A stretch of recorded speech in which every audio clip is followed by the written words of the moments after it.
In the spring of 1943, as the North African campaign collapsed around the remnants of the Afrika Korps and the last pockets of Axis resistance in Tunisia were crushed under the combined weight of British 8th Army and the American 2nd Corps, a small number of German Red Cross nurses, DRK Schwestern, found themselves swept into captivity alongside the wounded soldiers they had been trying desperately to save.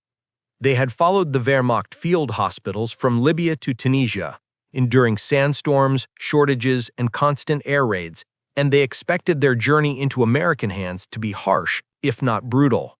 They were, after all, the enemy. Their patients were the enemy. And everything they had been taught, by propaganda, by rumor, by the whispered fears of frontline medics, told them that Allied captivity meant degradation. So when the ambulances of the U.S. Army's 45th Evacuation Hospital pulled up to retrieve the wounded German prisoners, the nurses stiffened, bracing for hostility.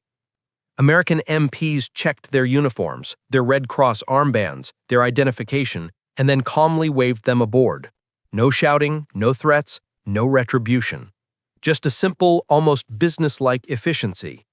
The DRK Schwestern, exhausted and covered in dust, exchanged confused glances as the convoy rolled toward a U.S. medical clearing station set up near Kilibia.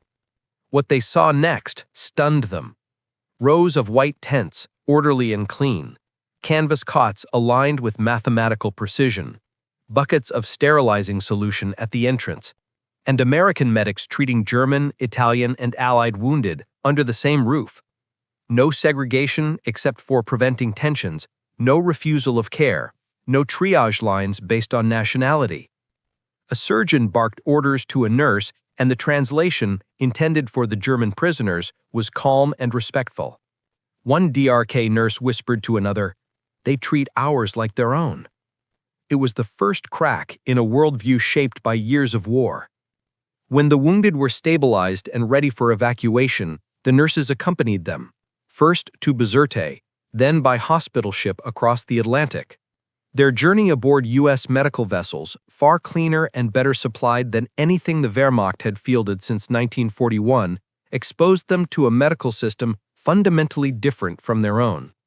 While German hospital ships were increasingly targeted and short on supplies, American ships carried blood plasma, sulfa drugs, and even early shipments of penicillin, which the U.S. Army began distributing in 1943. Nurses watched American medics check temperatures every hour, replace dressings with sterile technique, and chart every vital sign meticulously. The DRK nurses expected scorn. Instead, they were treated as medical personnel protected under the Geneva Convention. They slept in designated quarters, received rations nearly identical to U.S. staff, and were permitted to assist with German patients. For women who had worked in collapsing field hospitals at Tebessa and in Fittaville, where supplies were scarce, water was limited, and the wounded often lay in sandbag-lined pits, this was indescribable. They whispered among themselves, "This is not war, this is something else."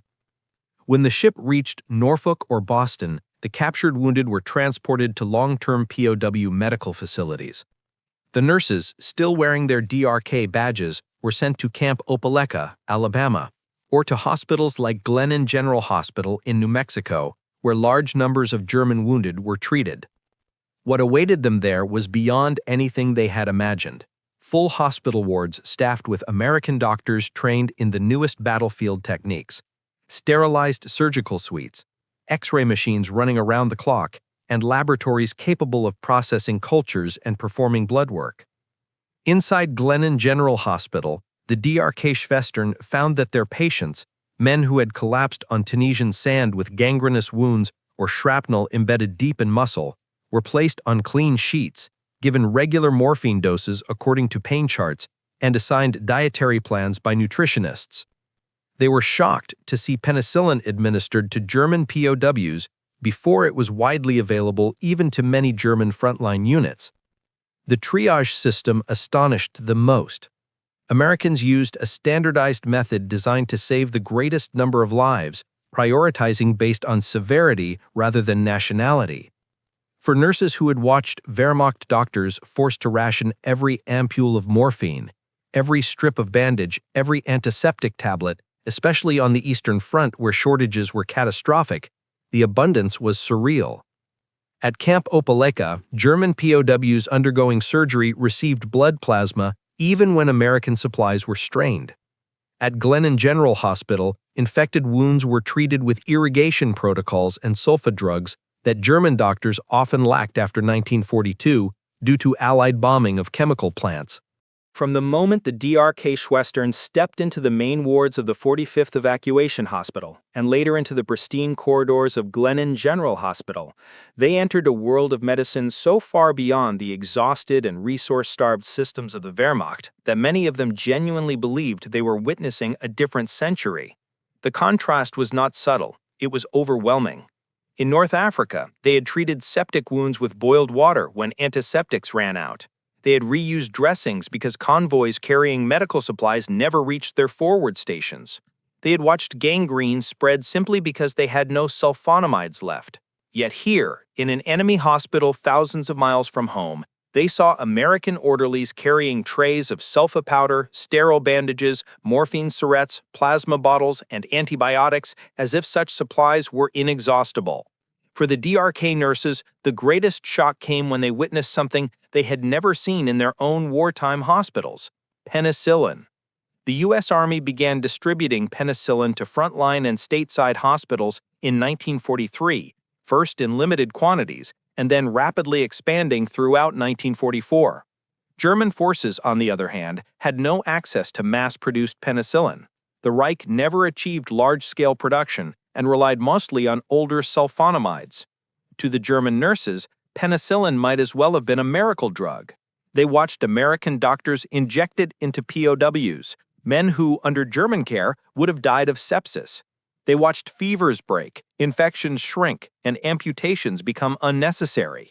In one case at Glennan General, a young panzer grenadier whose leg wound was already necrotic in Tunisia made a full recovery after IV penicillin and plasma therapy.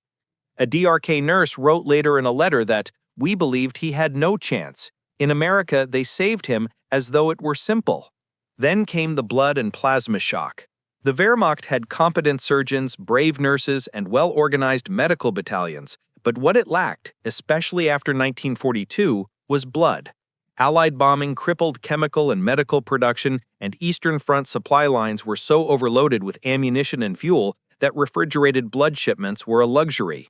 Plasma existed in the German system, but nowhere near the scale of the U.S. Army's industrial blood bank program. At American hospitals, blood plasma bottles hung from rails in neat rows, ready to be administered at any hour. Shock patients received transfusions within minutes. German nurses could only stare as U.S. Army medics stabilized men they themselves had believed were beyond saving. One DRK sister in Camp Opelika, trained in triage during the brutal winter battles on the Don River, whispered to another, "In Russia, this man would have been dead before dawn." But if penicillin and plasma amazed them, the next discovery unsettled them even more: the American triage system. In the Wehrmacht, especially after 1943, triage was increasingly dictated by battlefield pragmatism. Supplies were short, stretchers were short, antibiotics were short. Priority went to those most likely to return to combat. Severely wounded POWs, even when treated decently, were nearly always the last in line. It wasn't cruelty, it was necessity. Germany simply didn't have enough. In American hospitals, the DRK nurses watched a completely different philosophy. Triage followed U.S. Army doctrine. Urgency of injury dictated priority, not nationality, not usefulness, not rank, not ideology. A critically wounded German POW went ahead of a lightly wounded American if his condition demanded it. The first time the German nurses saw this, they thought they had misunderstood. But it wasn't a mistake, it was policy.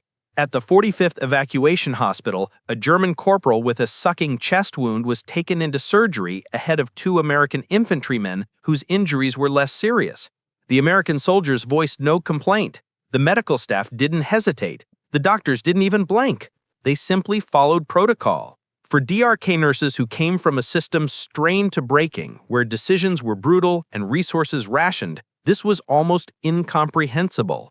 They began following American procedures closely, helping with wound irrigation, bandage changes, IV insertions, and post-operative monitoring. They saw that every patient had a chart. Every chart had vital signs logged at precise intervals. Every post-op patient had pain assessments recorded.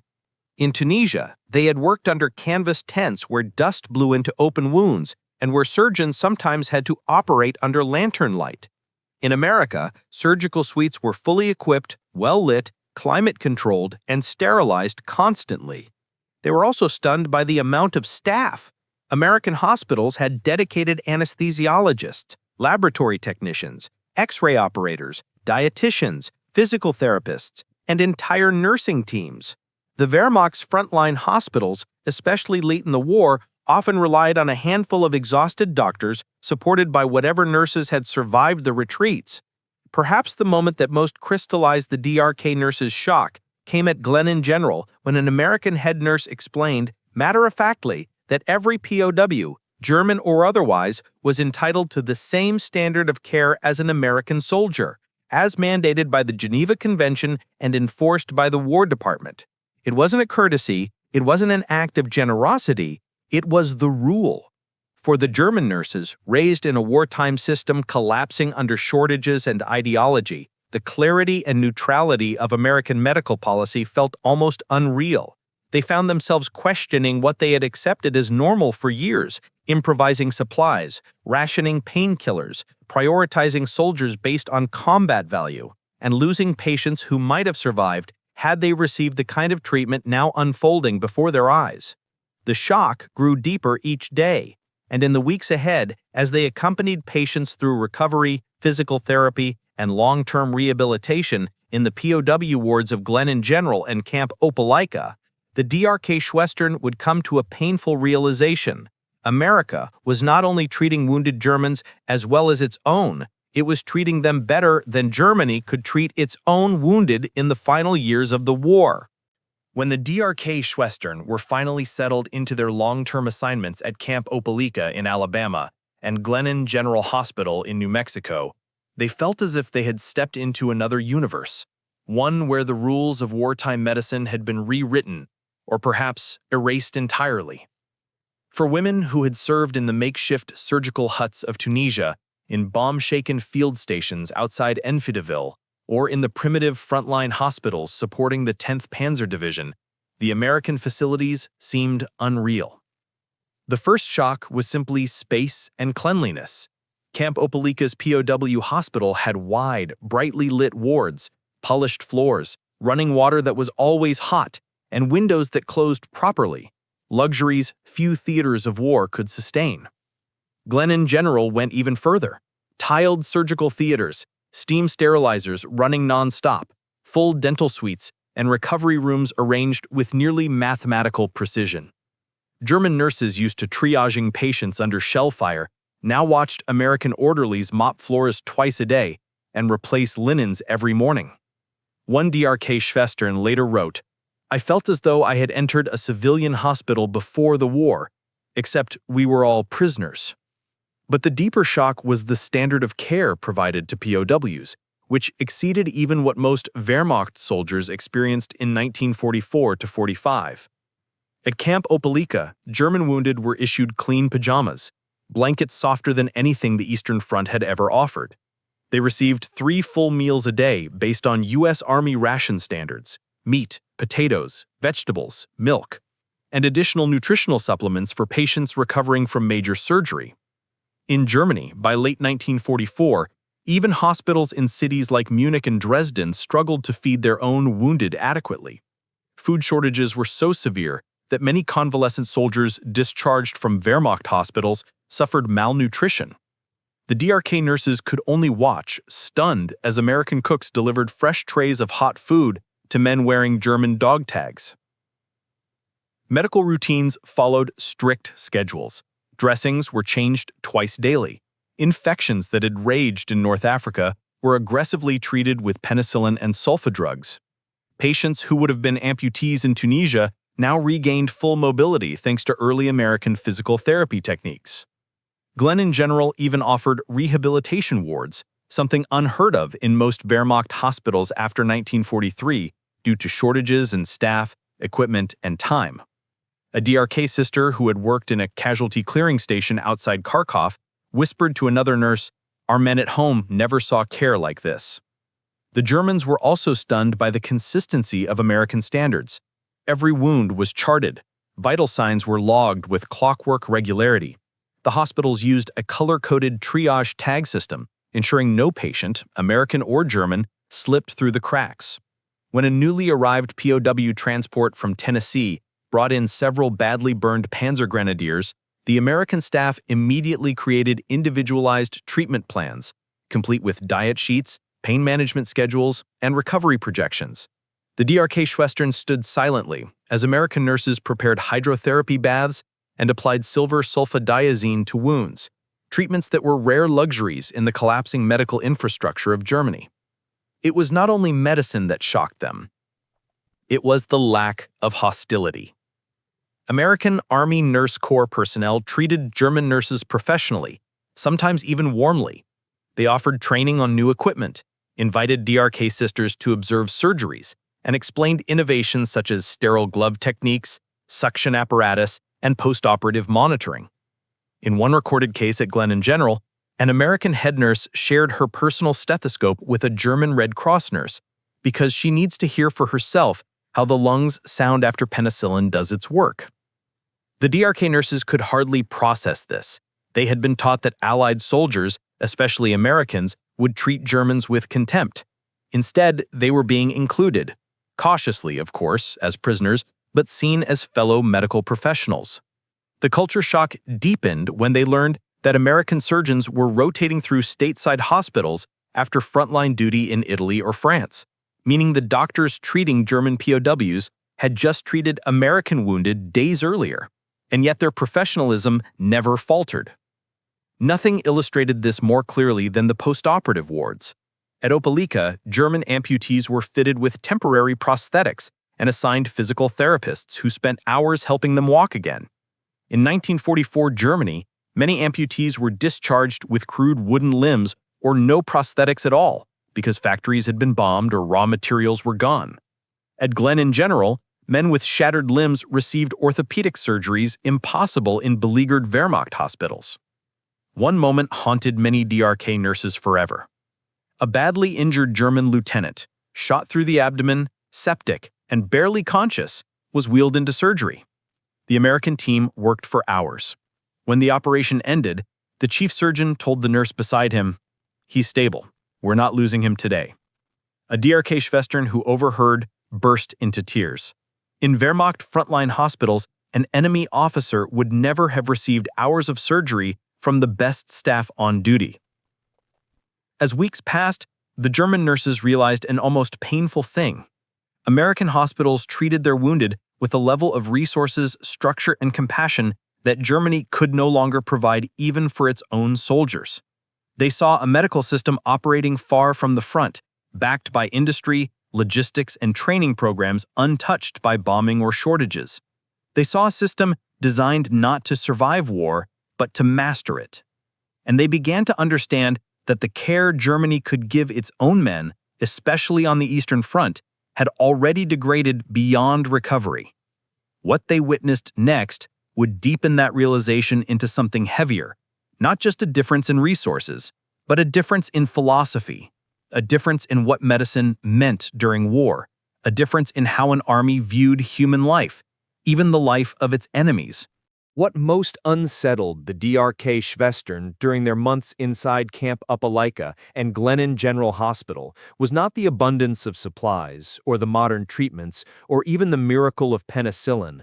It was the attitude, the quiet, unwavering conviction among American medical personnel that wounded Germans were not enemies to be punished, but human beings to be healed. This was not a slogan, it was a lived principle. The German nurses had come from a medical system where war dictated priorities, where shortages forced brutal triage, where ideology seeped into hospital corridors, and where enemy prisoners often received the bare minimum because resources simply did not exist. In America, they saw something entirely foreign, medical neutrality practiced without hesitation. It began with the tone of the American staff. In the 45th Evacuation Hospital, an Army Nurse Corps lieutenant addressed a severely wounded German private as Sir, not as prisoner. She spoke slowly, gently, using simple English phrases mixed with a few memorized German words. Keine Angst, you're safe, we help. The DRK Schwestern watched this with astonishment. They had never seen such formality extended to enemy wounded. Even more shocking, American orderlies often made small gestures, a cup of cold water, an extra blanket, a pillow adjustment, that seemed trivial but carried enormous emotional weight for men who had suffered in dust-filled North African bunkers or freezing Eastern Front dugouts. But the true shock came in the operating theaters. At Glennan General, a German non-commissioned officer with a shattered femur was moved directly into surgery ahead of 2 American infantrymen. The DRK nurses assumed the Americans were officers. Surely that was why the German was sent in first. But they soon learned the truth. The Americans had less severe injuries. The German's leg might be saved if the surgeons acted immediately. That alone determined priority. No rank, no nationality, no prejudice. This single moment rewrote the DRK nurses' understanding of wartime medicine. The neutrality extended everywhere. In the physical therapy ward, American therapists guided German POWs through exercises with the same attentiveness given to American soldiers. At Camp Opelika, a major with the U.S. Army Medical Corps insisted that every bandage change be performed by the book, regardless of whether the patient spoke English or bore a swastika on his uniform. The German nurses were stunned at how rigidly Americans enforced these standards. There was no good enough. There were no shortcuts for enemy wounded. Everything followed protocol. The way American staff interacted with German nurses shocked them even more. Instead of ignoring or sidelining them, U.S. personnel frequently asked for their assistance, treating them as trained professionals rather than captives. A DRK Schwester at Opelika was once asked to assist in a thoracocentesis procedure on a German POW because she knew the patient's temperament better. Another was invited to observe how American surgeons used suction equipment, which was rarely available in German frontline hospitals. The openness of this exchange, the willingness to teach, to show, to explain, felt almost surreal to women who had spent years working under a system where secrecy and hierarchy were absolute. The differences in philosophy became most apparent in conversations the DRK nurses overheard between American staff. When discussing a patient's odds of survival, Americans spoke in terms of saving lives, not saving manpower, a phrase increasingly common in German military hospitals. In the Reich, especially after 1943, the medical system fought a losing battle against shortages and strategic collapse. Everything was rationed. Everything was triaged not only by severity, but by military utility. An infantryman expected to return to the front took precedence over a badly wounded artilleryman who might never fight again. A POW? They could wait. In Glennan General, however, the DRK nurses heard surgeons debate not over which patient was more militarily useful, but over which treatment plan might reduce infection risk the fastest. They heard nurses discuss comfort, pain management, and emotional reassurance, concepts that had become luxuries in collapsing German hospitals. The difference was philosophical, fundamental, inescapable. Even the environment reflected this. POW wards were decorated with simple, calm colors. Windows were open to let in fresh air. Radios played music. One evening, the DRK nurses listened in bewilderment as a U.S. Army nurse read aloud from an American novel to 3 recovering German soldiers. Pain medication was delivered on schedule. Dressings were replaced before they could chafe. Physical therapy sessions were personalized. A German officer struggling to breathe after pneumonia was given a steam inhalation mask, something Germany could barely produce in 1945 due to industrial collapse. The Americans never threatened, never insulted, never degraded. Their discipline was impersonal, strict, but always professional. Even the guards posted outside the POW wards treated the patients with a faint but unmistakable respect. The DRK Schwestern could not help comparing this to the Eastern Front, where they had seen Soviet POWs receive minimal treatment because supplies were gone and casualties were endless. In America, the German nurses stood inside a medical system so stable, so confident, and so morally anchored that it did not need to compromise its ethics. And in the days ahead, as they witnessed rehabilitation programs, long-term recovery, and even psychological support for POWs, the DRK nurses would face an even deeper truth. America wasn't simply treating the wounded. America was healing them, even when they wore the enemy uniform. When the war finally ended in May 1945, and the long process of repatriating German medical personnel began, the DRK Schwestern left Camp Opelika and Glennan General Hospital with emotions far more complicated than relief.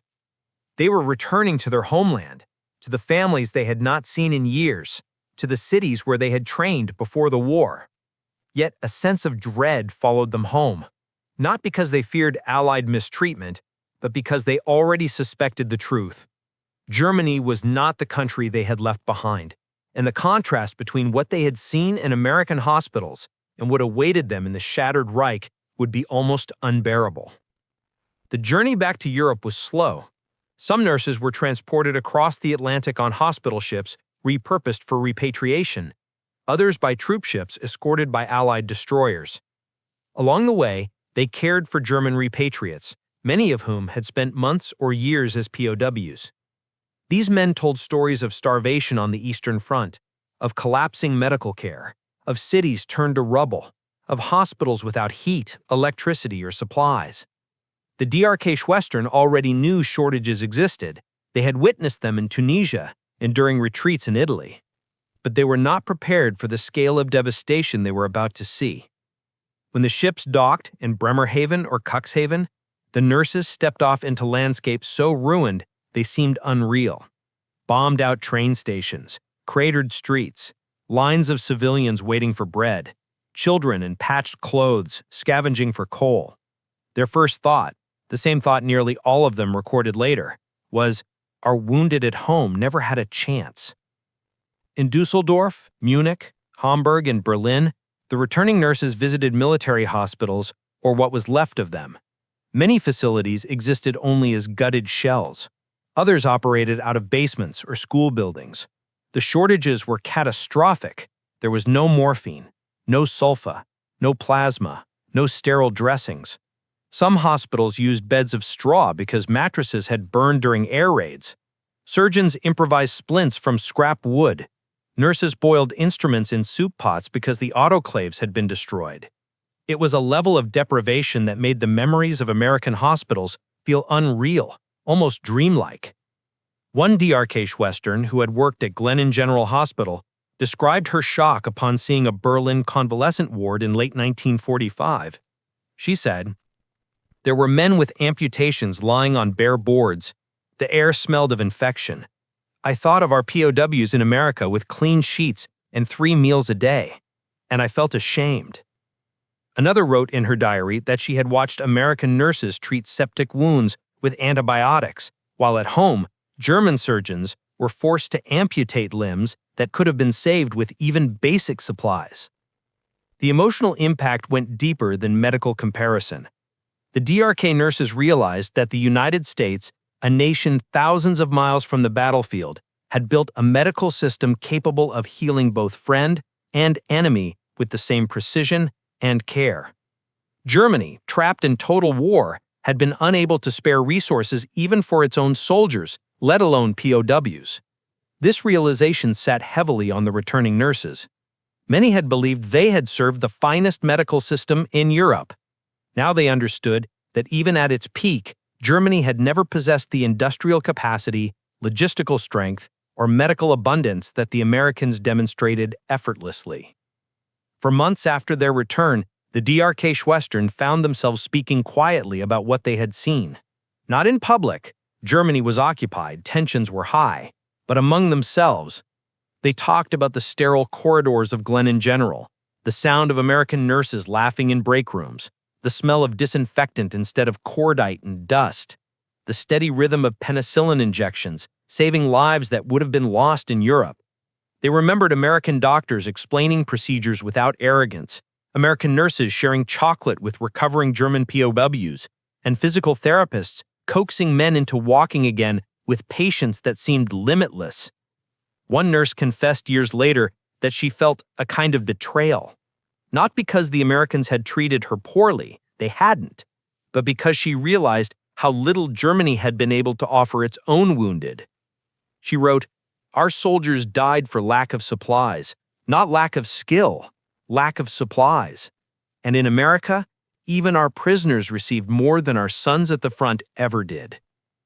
As the occupation years progressed, and West Germany slowly rebuilt its hospitals, schools, and infrastructure, the DRK Schwestern played an important but often unrecognized role. They brought back not only memories, but knowledge, techniques they had learned from American staff, standardized triage, sterile dressing changes, post-operative monitoring charts, physical therapy methods, and the early principles of antibiotic-based infection control. Many of these techniques helped shape the reconstruction of German nursing programs in the late 1940s and early 1950s. Yet the emotional memory persisted most strongly. A few DRK Schwestern testified after the war that their time in American hospitals fundamentally changed their understanding of medical ethics. They had lived through a system twisted by necessity, scarcity, and ideology. In America, they had seen a system rooted in abundance and humanitarian principle. They did not equate the two. They did not pretend Germany could have done the same under bombardment and blockade, but they never forgot the difference. Decades later, long after the war had ended, many DRK Schwestern would still describe the same moment of realization, that in the final years of the war, American hospitals had treated wounded German soldiers better than Germany had treated its own, not out of charity, but because they possessed the resources, the structure, and the medical philosophy to do so. It was a realization that stayed with them for the rest of their lives, a painful, humbling testament to how completely the Reich had collapsed and how thoroughly American medicine had surpassed everything they had known.